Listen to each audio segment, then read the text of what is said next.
இன்றே டவுன்லோட் செய்து உங்கள் ஃபேவரட் ஷோக்களை என்ஜாய் பண்ணுங்க. கல்யாண புடவைங்கிறது காலாகாலத்துக்கும் நீங்க வச்சு பாதுகாக்கிற புடவை.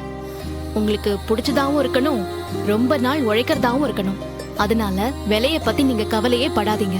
உங்களுக்கு பிடிச்ச புடவையே நீங்க எடுத்துக்கோங்க, சரியா? ஆமாமா, ரொம்ப முக்கியம் கலரு. அதுலயும் என் மதனி சூடாமணிக்கு பிடிச்ச கலரா எடுங்கட்டி. பரணி, புடவை எடுக்க போறது கல்யாண பொண்ணுங்க.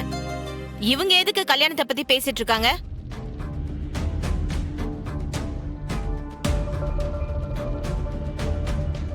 ஏன் நீங்க மட்டும்தான் பேசணுமா? மா, நீ கொஞ்சம் பேசாம இருக்கியா? அவங்க 2 பேரும் அவங்க அவங்களுக்கு பிடிச்ச புடவையே எடுக்க போறாங்க. உனக்கு என்னமா வந்துச்சு?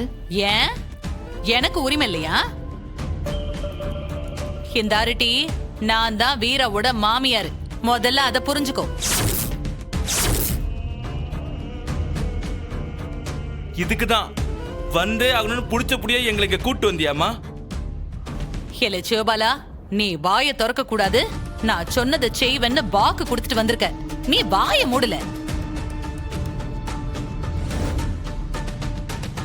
இல்லை சிவபாலா, நல்லா கேட்டுக்க.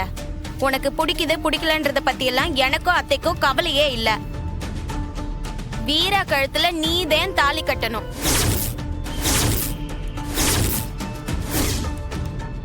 அவ புருஷனா நீதான் வாழ போகுத. பரணி, என்னது இது? முதல்ல அந்த வைகுண்ட சார கூப்பிடுங்க. வந்ததுல இருந்து இவங்க 2 பேரும் உன்னை இரிட்டேட் பண்ணிட்டு இருக்காங்க. எனக்கு அவமானமா இருக்கு. ஏண்டியம்மா வீரா, உன் அத்தைங்கிறதுக்காக என்ன வேணாலும் பேசுவாள் அந்த பொம்பளை. ஏன்பா சண்முகம், இதையெல்லாம் நீ கேட்க மாட்டியா? ஆமா, நான் அவளோட அத்தை. அவங்க அப்பா கூட பிறந்தவ. என்ன வேணாலும் பேசுறதுக்கு எனக்கு உரிமை இருக்கு. அத்தை, வந்தா சும்மா இருக்க மாட்டியா நீ? எதுக்கு தேவையில்லாம இங்க வந்து வம்பு இழுத்துட்டு இருக்க? என்னல என்ன செய்வ? கழுத்தை சீவிடுவியா? சண்முகம், ப்ளீஸ் நீ கொஞ்சம் உணர்ச்சி வசப்படாம இரு. நான் பேசிக்கிறேன்.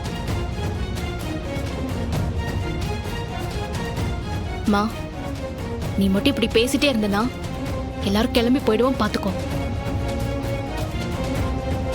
சிவபாலா, முதல்ல இவங்களை கூட்டிட்டு கிளம்பு. அத்தை, இப்போதைக்கு நம்ம ஒன்னும் பேசாம இருப்போம். அவங்க புடவை எடுக்கட்டும், நம்ம வேலையை நம்ம அப்புறம் காட்டுவோம். சரிடி.